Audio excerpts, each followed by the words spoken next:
Don't I know you, sir? Don't believe so. I haven't been here in many years. Name's Silas Greaves. Silas Greaves? The bounty hunter? Used to be. What are you doing here in Abilene? Just passing through. Got a little business to take care of. Well, sir, it would be an honor if you would allow me to buy you a beer. Hell, son, it would be my honor to drink it. I'm Molly. Howdy. I'm Dwight. That's Jack and Steve. Ben's behind the bar. Oh, I bet you got some great stories. A couple. Any of them true? Jack, be nice. A few. What about your shootout with Henry Plummer's gang in Bannock, Montana? Is that where you started as a bounty hunter? That's what it says in this here dime novel. Don't believe everything you read in them dime novels, boy. First man I hunted was back when I was riding with Billy the Kid. You knew Billy the Kid? Damn right. That scrawny son of a bitch had no fear. Wouldn't back down for nobody. I heard he collected the 10 stars off any crooked lawman who crossed him. It was a war, boy. The Lincoln County War. And Billy promised his regulators would take the life of every bastard who helped bushwhack John Tunstall. Kid had a big chip on his shoulder and a hair-trigger temper. Made him dangerous as hell.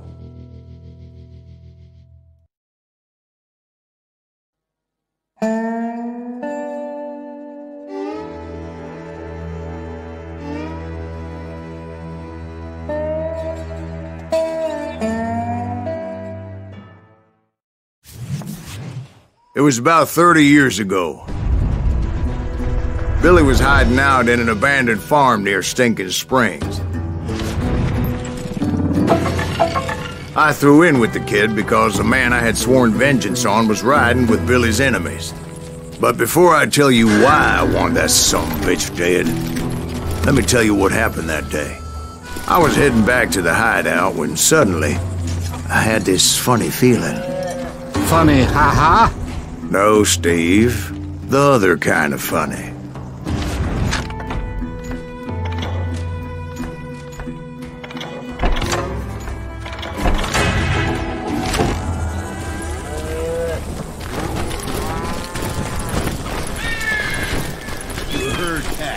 Need to stay here and keep an eye on the road.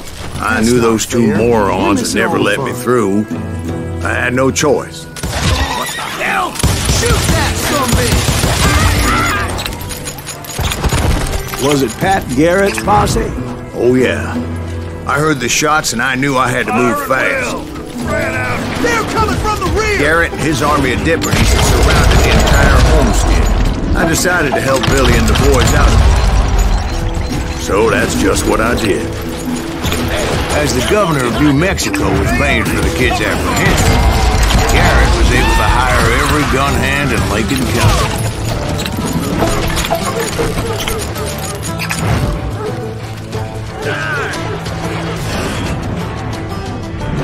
I knew that going through that front door meant putting my butt in a shooting gallery, so I decided to get sneaky.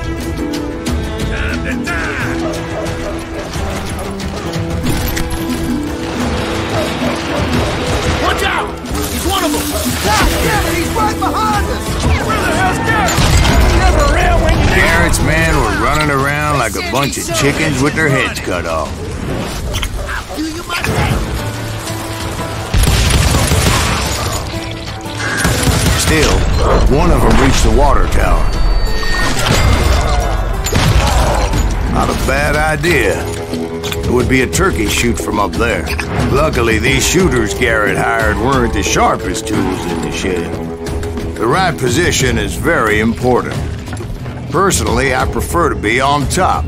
Oh, you do you? Indeed, darling. But where was I? Oh, yeah. A lot of them were saddle tramps or sod busters or drunken drifters looking to make a few bucks.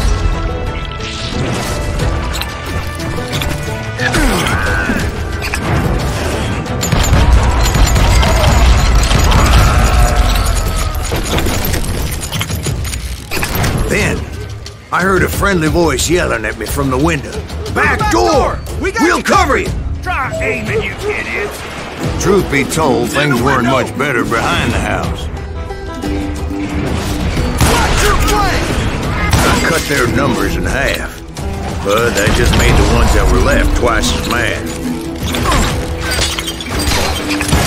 They made up for their lack of skill with a seemingly endless supply of ammo.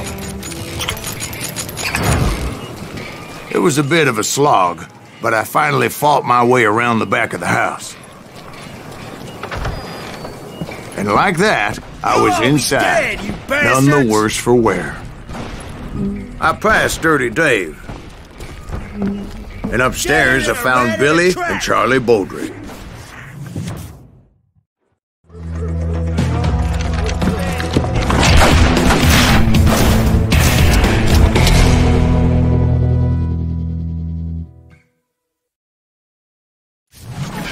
Billy looked at me and said, "About time, amigo! Grab a gun and get to the window!" Wait, so you were friends with Billy the Kid? Yeah, sort of. Kill him for Christ's sake! Anyway, we were surrounded by dozens of deputized shooters who wanted to do us harm.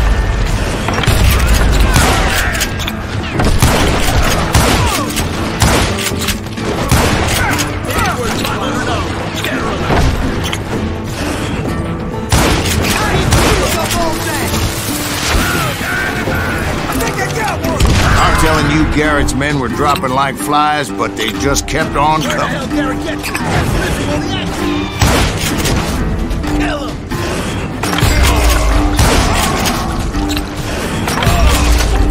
That's when Charlie got hit. "They're catching us in a crossfire!" shouted Billy. "Get to the other side!" Get out!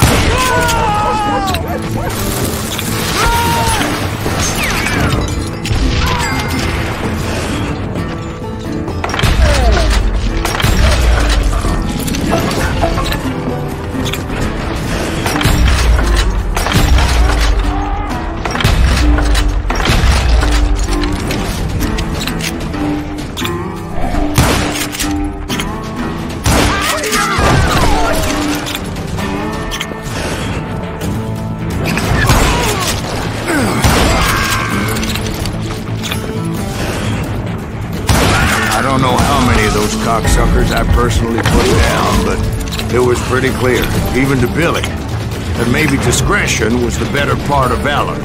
What's that mean? It means that it was time to cut and run. "They've got a Gatling!" Billy shouted.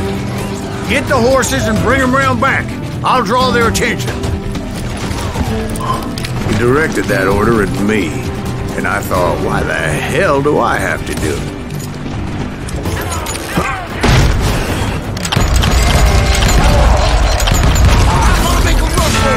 Those poor sons of bitches Many are done would have for. fled in my place.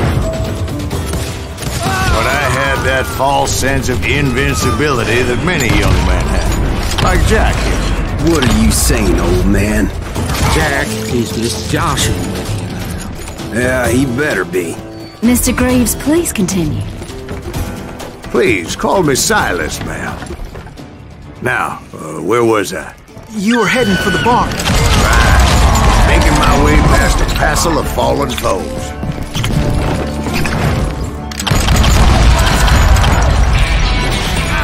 Sounds like Garrett hired a whole regiment of hired guns.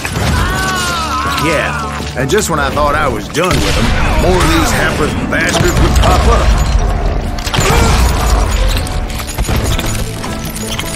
Finally, I had the stables within my reach.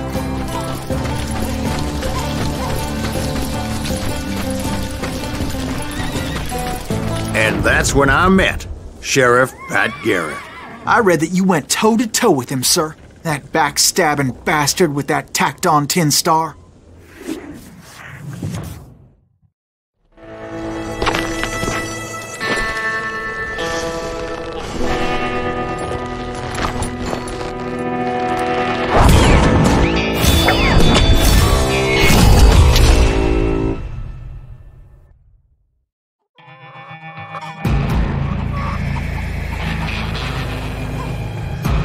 Challenged him to a showdown.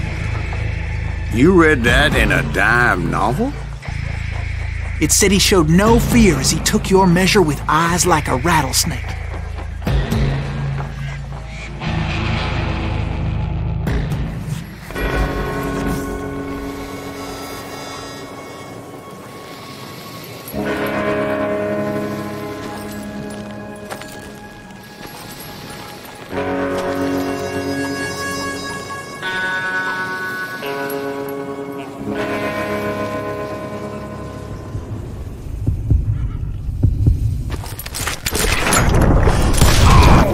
And that you killed him in a fair fight.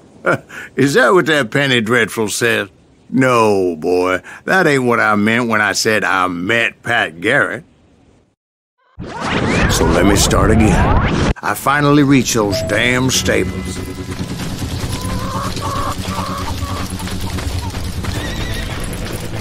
And stepped inside, and... Last thing I heard was Garrett's voice. That's not Billy. And go on, how did it end? And, boy, that was just the beginning.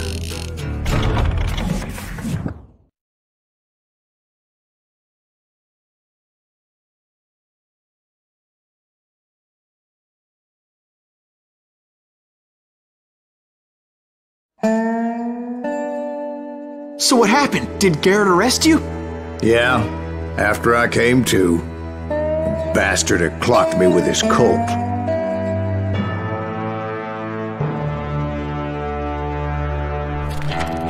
And the kid surrendered? When he realized there was no getting out of there alive. So they locked you up in Lincoln? Indeed they did. Sentenced me to hang right along with the kid.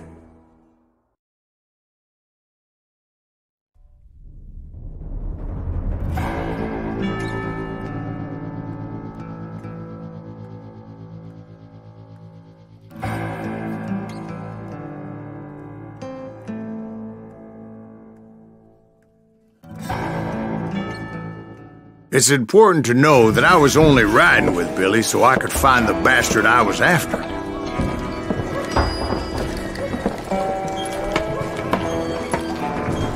He was with John Kinney's gang, and they were sworn enemies of Billy's regulators. Why were you after him? I owed that son of a bitch a bullet for what he had done to me and mine. Instead, all I got for myself was a goddamn death sentence. Luckily, it was right around then that I heard Billy make his move. He shot Jim Bell and a few other guards as he made his getaway. Later, they wrote that some lady friend planted a pistol for him in the privy. What the papers didn't say is that Billy helped me escape, too.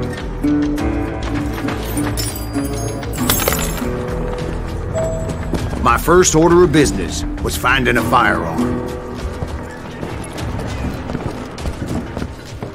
Luckily, I located Deputy Bob Ollinger's mean-ass shotgun.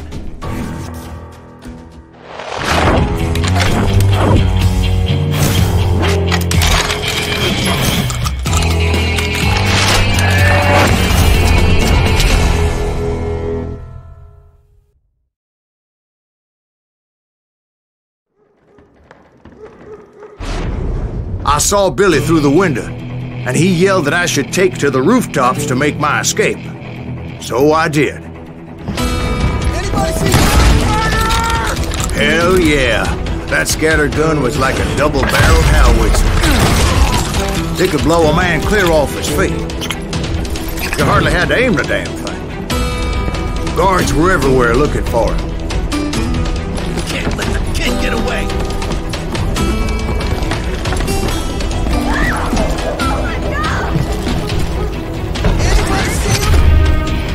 I had to jump from roof to roof like a damn alley cat. I followed the planks where I could, but some of that wood was slippery as hell. The whole town was up in arms. And suddenly, I was a fugitive. So that bastard you were after, what did he do? He did me and my family a grievous harm. But I knew if I was ever gonna find him, I would need to get my ever-loving ass out of there. I tried to be stealthy and sneak my way past. This town doesn't have a moment's peace. We're gonna be a deep But hell, if they weren't all waiting. Apparently, some of them thought I was Billy. You idiots go to hell. I got this! He's in town somewhere. See, me and the kid shared a certain similarity in build and coloring. I was just glad I had Deputy Bob's mean-ass shotgun.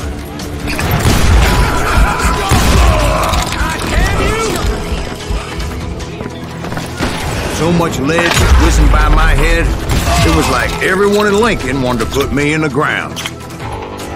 I knew I needed to find a horse. Though I never did have a great fondness for those four-legged grass eaters. Smelly, sweaty, ungrateful beasts. The price is too high, if you ask me.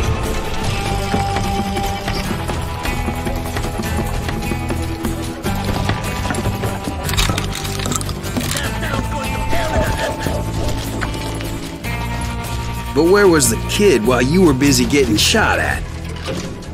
Gone. And that's when it occurred to me why Billy set me free.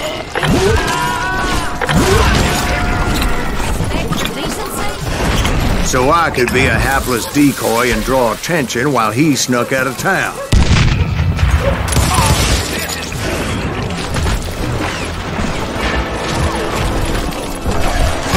I knew if I made it out of there in one piece, no one would put a price on my head. Because everybody in Lincoln would be dead? No, because they all thought I was Billy. And all that blame would fall on him. Meanwhile, Deputy Bob Ollinger was organizing a posse to put me down. He was already a mean son of a bitch, but he was doubly pissed that I stole his mean-ass shotgun. Anyway, it was me or them, and the only way forward led me straight to perdition. But the cards were dealt, and I had no choice but to play them.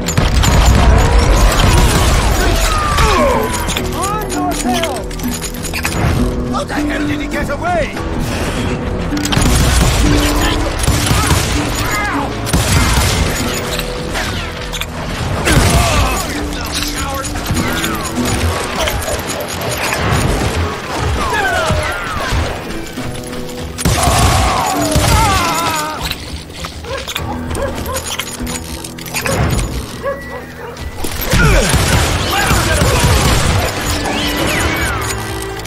Finally, I found what I was looking for. The stables on the edge of town.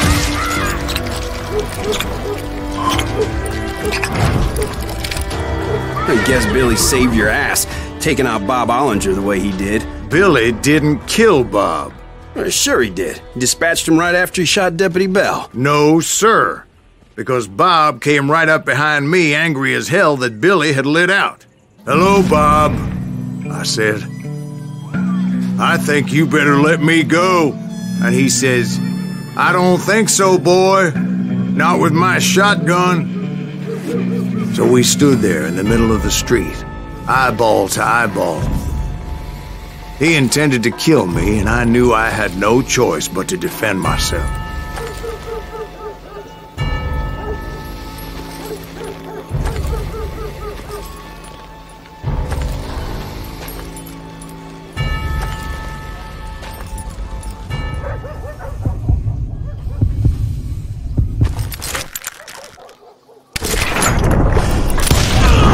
I killed him in a fair fight. Everybody saw I had no damn choice. Well, Lincoln got a mite depopulated that day. Pat Garrett gunned down Billy 3 months later, so his escape was all for naught anyway.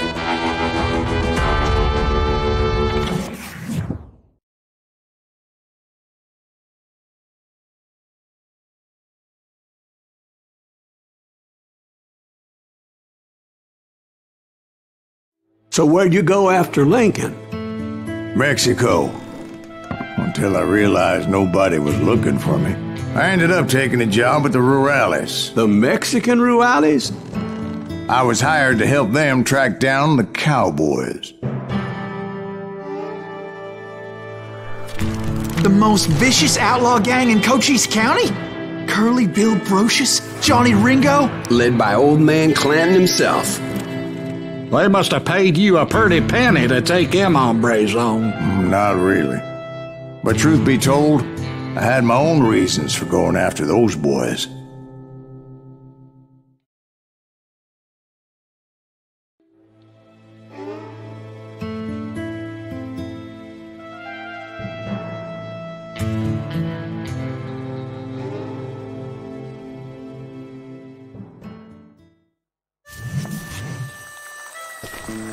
So was the bastard you were after now riding with the cowboys? Roscoe Bob Bryant was his name. Oh. But no, this time it was a different bastard I was after. The aforementioned Mr. Ringo. And yes, he was working for old man Clanton. I came upon them robbing a stagecoach, which wasn't surprising, being they were such murderous thieves and bastards. The bandits wore red scarves, so I knew they worked for the old man. Over there! There! I did my best to help those poor passengers.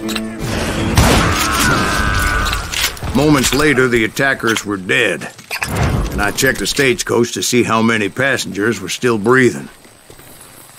None. It was then I wondered if the rocks weren't hiding more bandits. Was that all of them? Or did I just hit the rear guard? I quickly got my answer. They attacked from on high like Apaches often did. They would appear in great numbers from above and rain down lead on their hapless enemies' heads, making use of the high ground and whatever else they had. Yep, the Apaches always appeared out of nowhere, and there never seemed to be an end to them. Hold on, were you attacked by Apaches? What happened to the cowboys? Did I say they were Apaches? I said Clanton's cowboys attacked me Apache style. I was in a pitched battle, but I was holding my own against an overwhelming enemy force. See, at the time, I was still pretty green, but often blunder into regrettable situations. But I just kept shooting at anything I could see up in those damn rocks. I didn't see Ringo, but I knew he was with the cowboys. He and Roscoe Bob had done me a dreadful wrong, and I was determined to have my revenge. But to get to Ringo, I knew I'd have to fight my way past these other assholes first.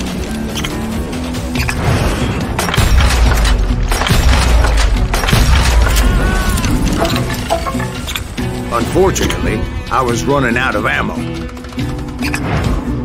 Another perfect example of my relative inexperience as a hunter of men. I immediately knew that a tactical retreat was called for, as my vengeful fury was much less impressive without the bullets to back it up.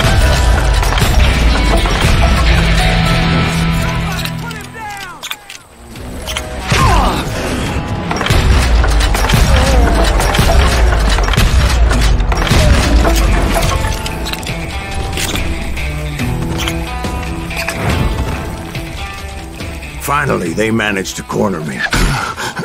Trapped as I was, the odds of my survival seemed pretty slim.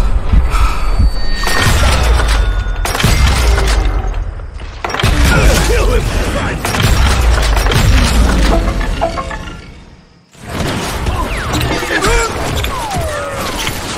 Luckily, serendipity was on my side as I suddenly spotted a way out of my predicament.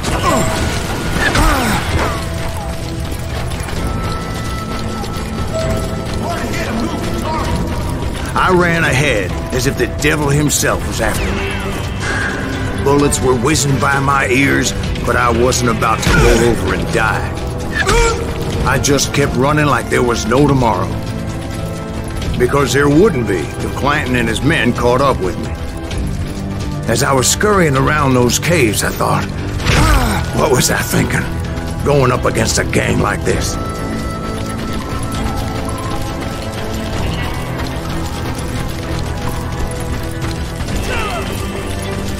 just kept running, not knowing where the hell I was going. And that's when something miraculous happened. Like manna from heaven, I found the desiccated remains of what looked like an Apache warrior. The old weapon next to him supplied me with some much-needed ammunition.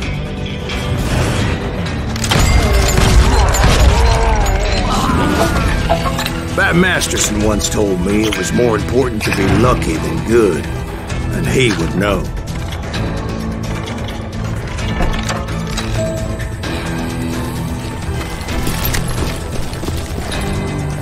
And imagine my surprise when I found a fistful of dynamite to go along with that ammo. That stroke of good fortune evened the odds and bolstered my confidence. It was time to turn the tables. Time for the prey to become the predator.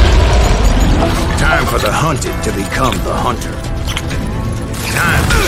All right, Jesus, we get it. They were right where you wanted them. That's right, Jack. I was done running. The old man's boys were not expecting that. No, sir. It was finally time for that old man to pay for his sins.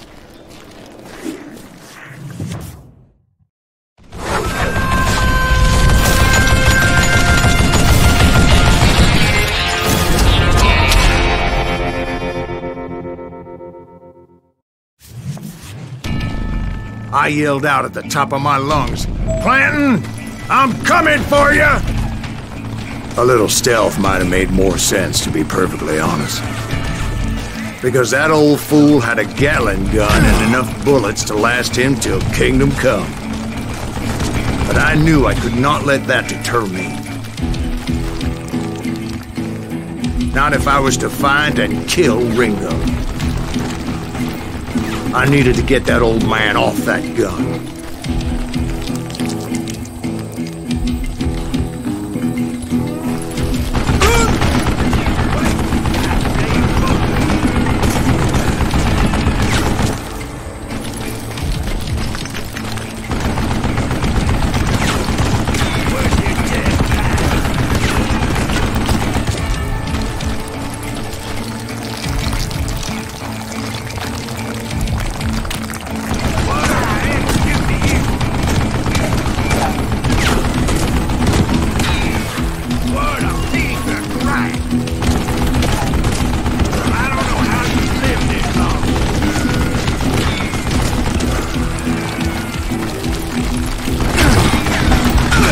Most everyone thought it was the Ruales who had come up against him in Guadalupe Canyon, but it was just me.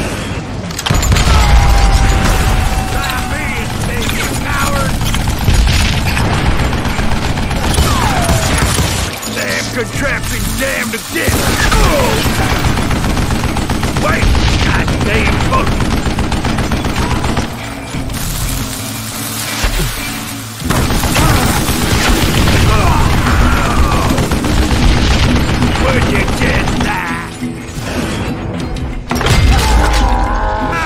Apparently, one of the cowboys made it out of there alive and told Ike and Billy Clanton that it wasn't a Mexican who took their father's life that day.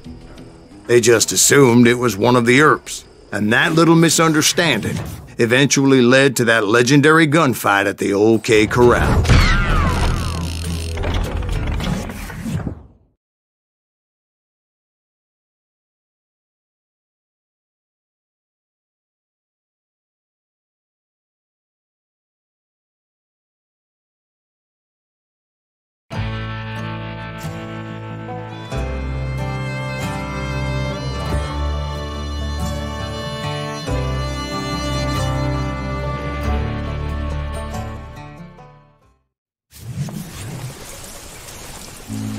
A few weeks after that dust-up at the OK Corral, I was still after Johnny Ringo.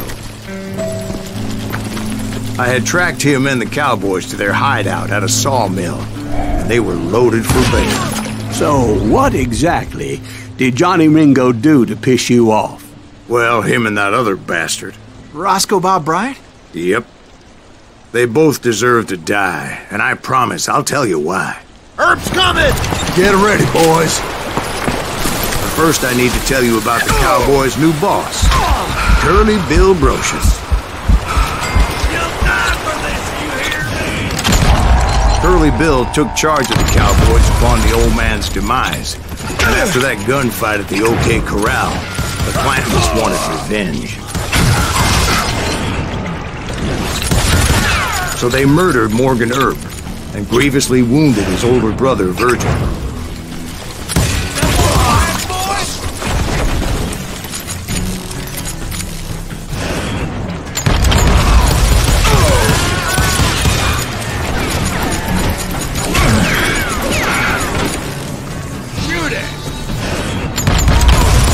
Wyatt and Doc went on what became known as the Vendetta Ride, hunting those outlaws down.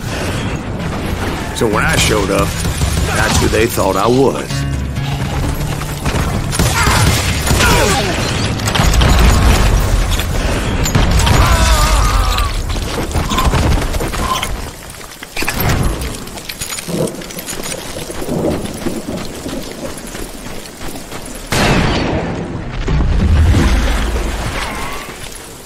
There were killers around every corner, all wearing red bandanas.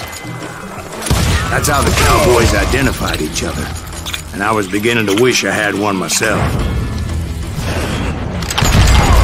But I wasn't about to let Ringo walk away unscathed, and that's what drove me forward. They say that Ringo was infernally fast. I hardly saw anyone faster, boy. Certainly not Wyatt Earp. That man was all hat and no cap. Earp wasn't much of a match for him, but Doc Holliday might have taken him. That lumber should have kept his nose out of it. They never charged anyone for the murder of Morgan Earp. But everybody knew that Curly shot him in the back. That was common knowledge. Yeah, maybe so. But Ringo had nothing to do with it. He was just being loyal to a friend. Is that what you call it? Being loyal? Well, to get to that loyal friend, I had to pass by some buzzsaws as big as a man. Excuse me, sir. I have a question. What's that, Dwight? After old man Clanton died, why didn't his son take over the cowboys? Because Ike Clanton was dumber than a box of rocks and a yellow belly to boot.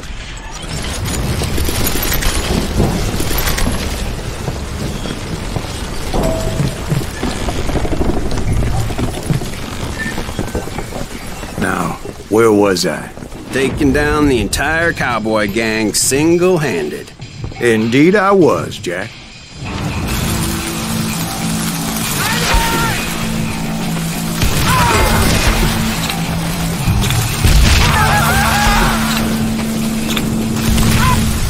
Though it wasn't easy, as those boys had good cover.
There were carts everywhere, piles of lumber, and God knows what else for people to hide behind.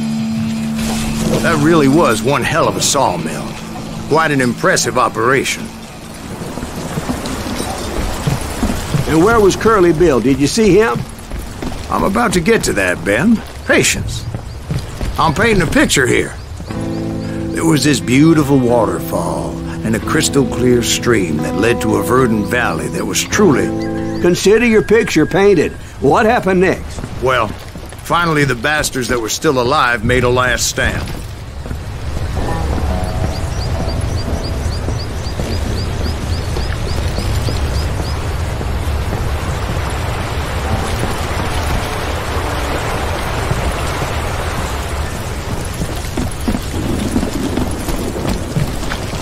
Curly Bill, Johnny Ringo, and his compadres took off into the lumber yard, and I followed after.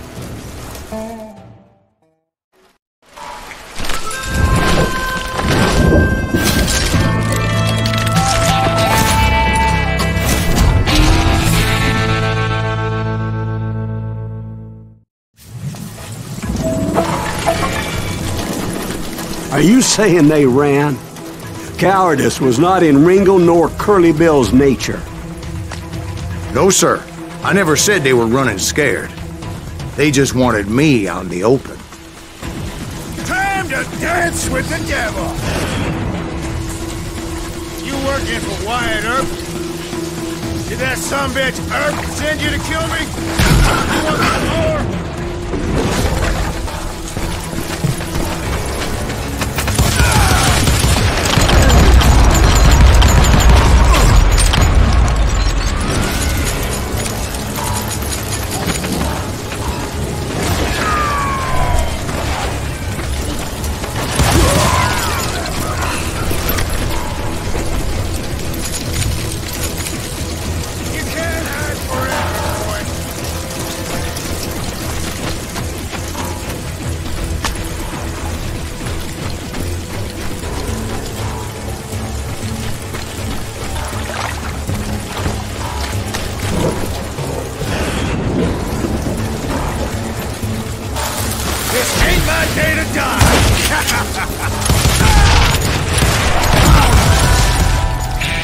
Brocious gave me no choice but to take his life.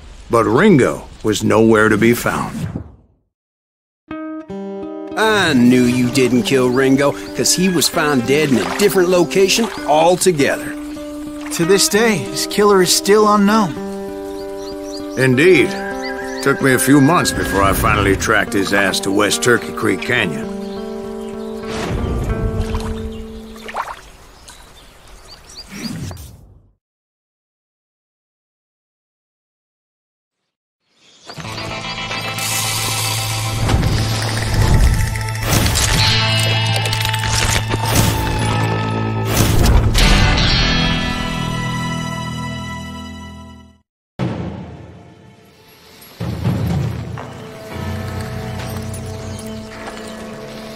That's incredible, sir. I always thought that Doc Holliday was the one that killed him.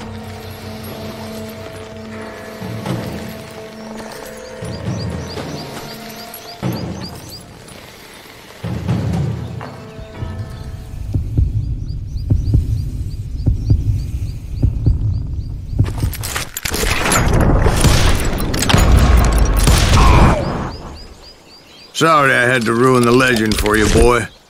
But the legend ain't always true. Doc Holliday had nothing to do with the death of Johnny Ringo.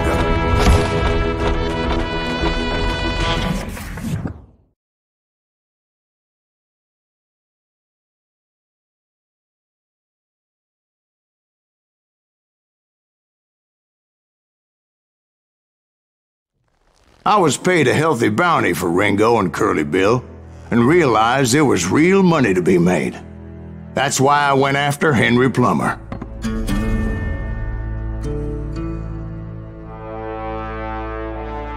Now, wasn't he the sheriff who augmented his income by shaking down miners and robbing gold shipments? That's the one. Oh, yeah, I remember him. He ran that gang of thieving outlaws called the Innocents. So it's true that you went toe-to-toe with him? Indeed I did, son. Indeed I did.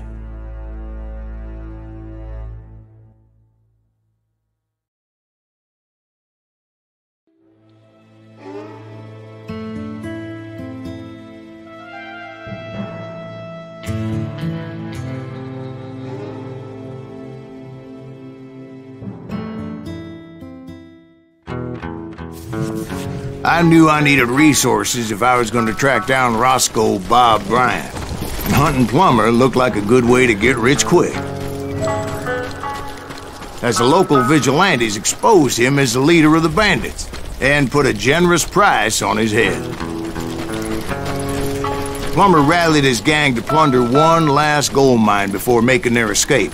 and that's where I thought I'd find him. Nervous standing so close to all these goddamn barrels of gunpowder. Why would you be nervous?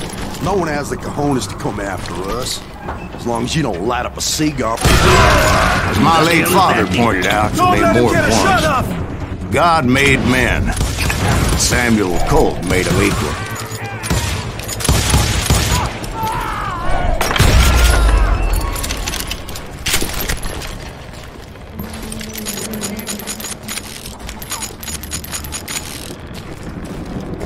I knew that dynamite wasn't mine, so I decided the polite thing would be to return it. It was the biggest gold rush since Sutter's Mill in '48. Unfortunately, prospectors weren't the only ones drawn to those riches. There were thieves and killers, robbing travelers and hijacking gold shipments. Like those that ran with Plummer. Some were just regular folks I knew from town, drawn by greed and easy pickings. Charlie Crow, the blacksmith. James, who worked in the stable. Sam and Jeremiah Barber, the butcher's son. Of course, the rest were veterans of the Civil War. Stone-cold killers trained on the bloody fields of Shiloh and Antietam. Plummer had a lot of men on his payroll. A hell of a lot. If Daddy had lived to see Alfred Nobel's explosive invention, my guess is he would have told Samuel Colt to kiss his ass. Dangerous, desperate individual. I was outnumbered and in way over my head, but I was too damn stubborn and stupid to realize it. They must have thought I was tough, or had some kind of death wish, seeing as there were barrels of gunpowder everywhere. Like this. Watch out for the goddamn gunpowder. I thought I was some kind of hero. That was just too damn close.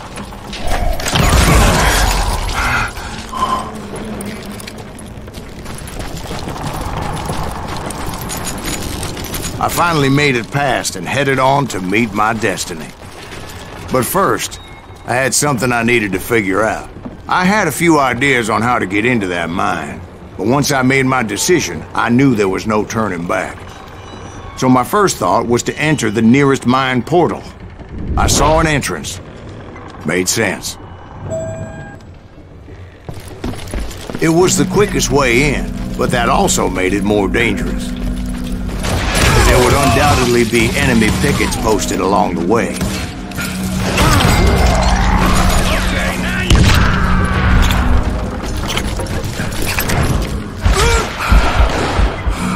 Putting you down.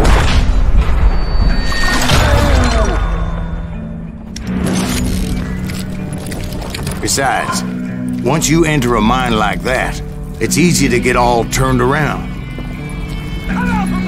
And that confusing maze of corridors wouldn't even be the worst of it. Some of those shafts could be as deep as hell. A single stumble or misstep can easily end in a deadly plunge to oblivion.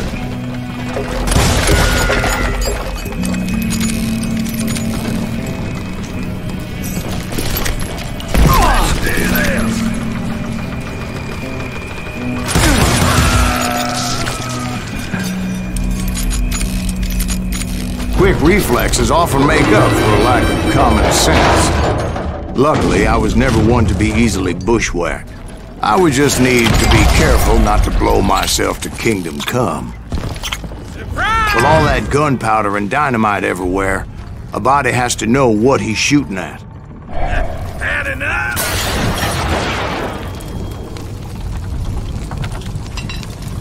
You're dead.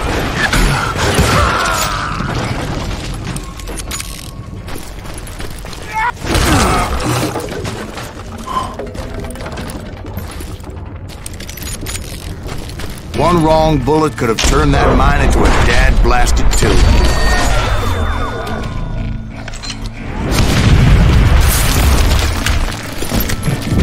I freely admit that my plan of attack was not just moronic, but clearly insane.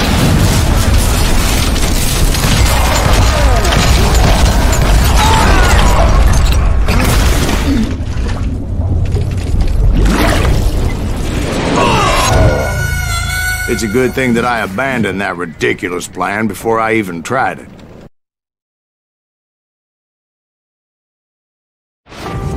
Instead, I spotted a ladder, a way into the mine from the opposite side.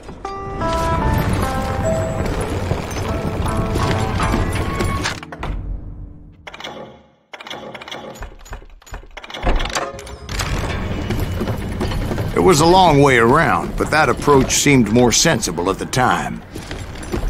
Of course, being I had a problem with heights, that scaffolding scared the bejesus out of me.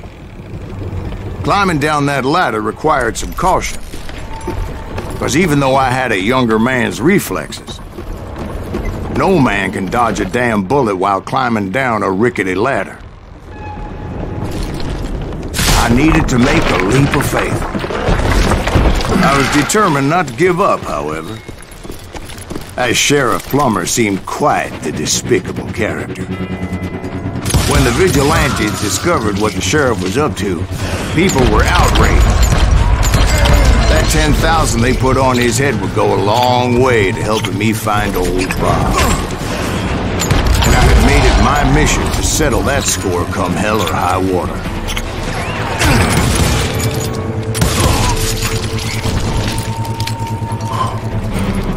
But first, I would have to make a choice. Take the elevator or climb the ladder.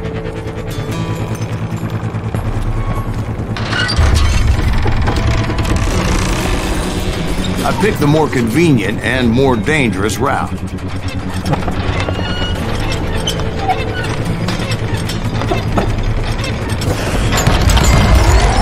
Now you're really pissing me off!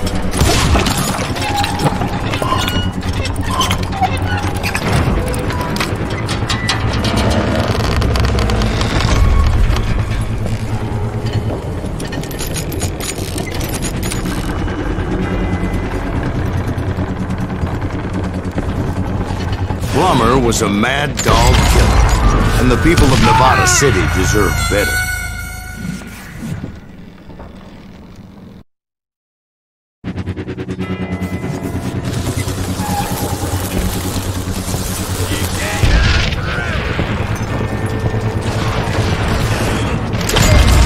Right, well, he was the sheriff of both places at one time or another, but that's neither here nor there.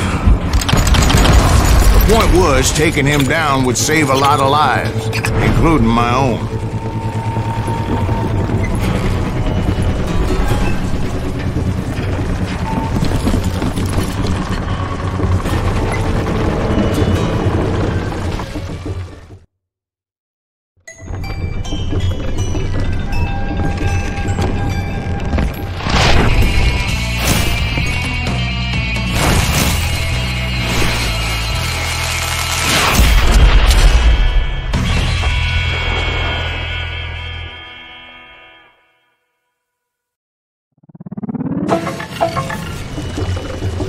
They're gonna need a dustpan! This for you, ain't it? Henry Plummer was clearly unhinged, and I could see right away that this was gonna take some doing. God damn it! I need some help here! Come on, boys! Take this off the road!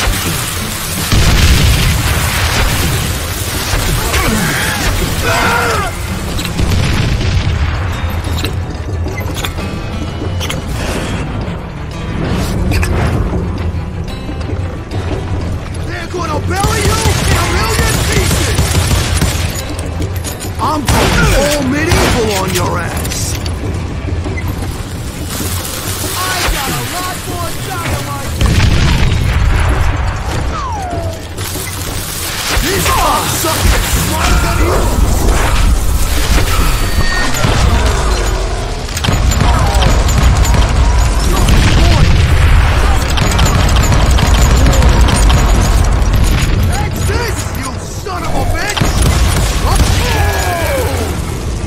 that's how Henry Plummer died. Him and his crew were worth their weight in gold. And now, I was officially a bounty hunter.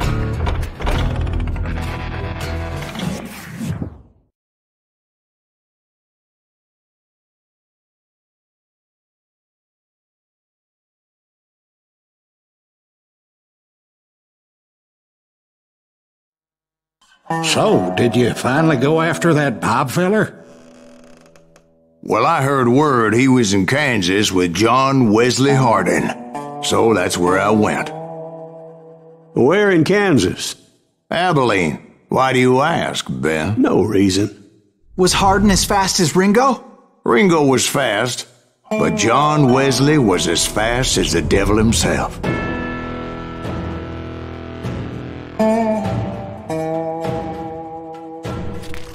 Hell, he killed his first man at 15. From that day forward, he had a price on his head and wouldn't back down for nobody, not even Wild Bill Hickok himself.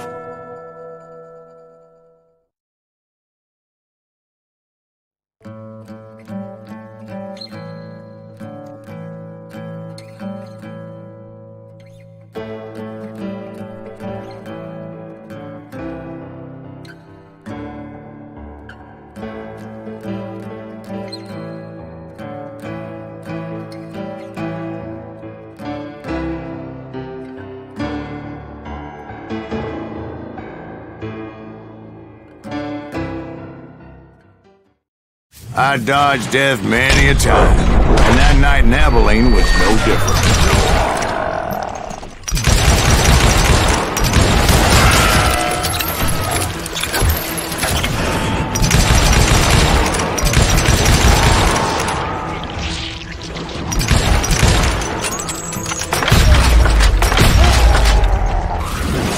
I was there with the intention of finding that bastard Bob and collecting the bounty on John Wesley.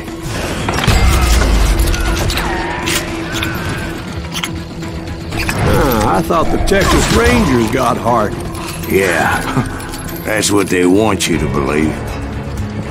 It was cold and a witch's tit and a brass bra that night as I fought my way past his loyal compadres to the very same saloon we're sitting in today. Look around and imagine this place painted in blood. Hardin was waiting for me, and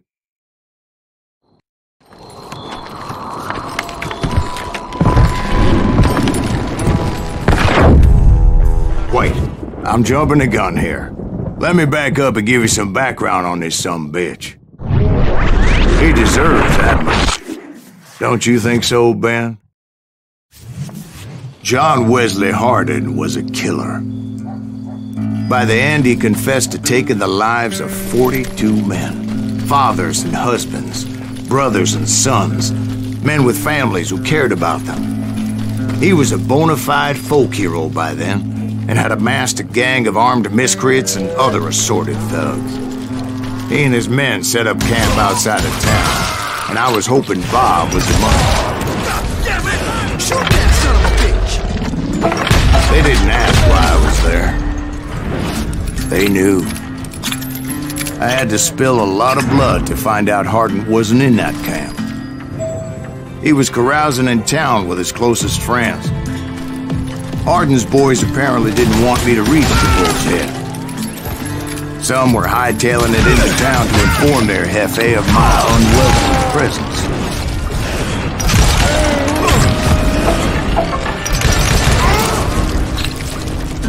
Tell Hardin someone's coming for him! Stop that sumbitch! Let the boys know another load, dog! I wondered if Bob was among them.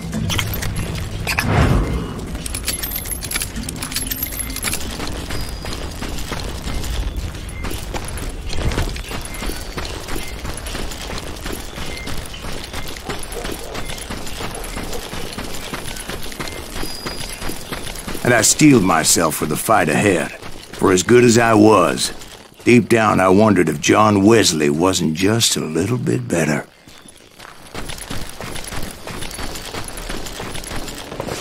Before I could test my mettle against Hardin, however, I would first need to dispatch his cadre of hired killers. Most of these degenerates were beyond redemption, but John Wesley might have been a different story. I didn't learn until later that that night was in fact his birthday celebration.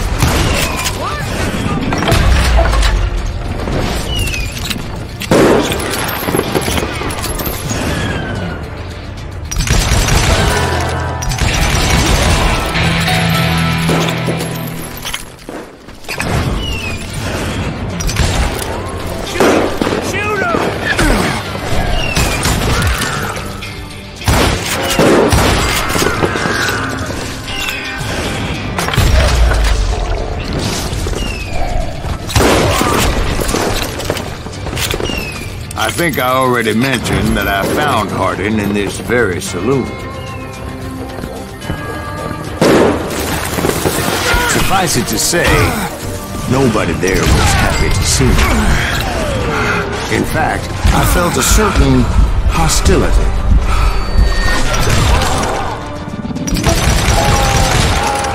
This is crazy! I was disappointed that neither Bob nor John Wesley were among the dead. But that was short-lived, as a moment later I was facing down the fastest gun in the West.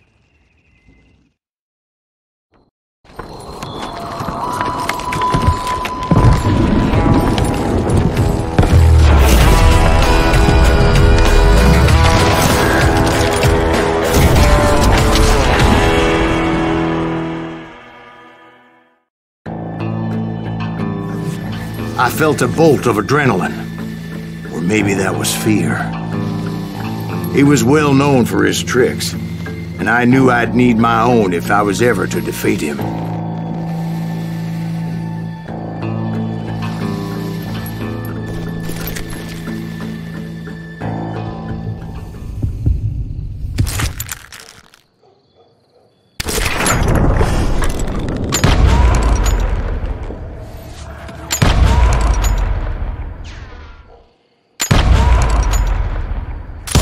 That man was faster than greased lightning. But being inebriated as he was, he didn't count his shots. And now, he was at my mercy. So he didn't die? No, I sent him to prison. Years later, after he was free, some restless avenger took his life.